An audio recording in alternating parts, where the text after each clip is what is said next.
Skuterlarimiz turibdi mana baholasa, mana qator-qatorlashib turibdi. Arzonidan boshlanib mana qimmatlarigacha. Besprava minaman deganlarga mana elektrovelosiped, 3.50 skuter, samokat. Xo'p, besprava minaman deganlarga mana 4 talik spidometr yo'g'idan. Spidometr ko'rsatmaydi, sekin yuradi.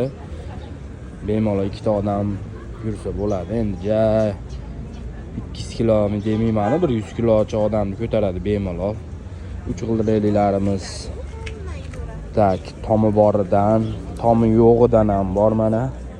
Tomi yo'g'idan qo'l bola qilib tom qo'yib bera olamiz bemalol. Salafanlari, zamoviy oynalari, oyna artgichlari bo'ladi. Tak bu skuterimizga o'xshamasa ham har qalay chiroyli bo'ladi. 3.50lari arzonlari. Tak 6.900.000 ga beraman. Baloni kichkina, baloni katta, xohlaganingiz rangidan bor. Velosipedni so'raganlar uchun 250 wattli bu. Adashmasam besprava minsa bo'laveradigan, adashmasam arzon yurgan skuter deganlar uchun 3 million plus minusiga berib yuboramiz. Qolganlar yangilar 3,5 million so'mdan.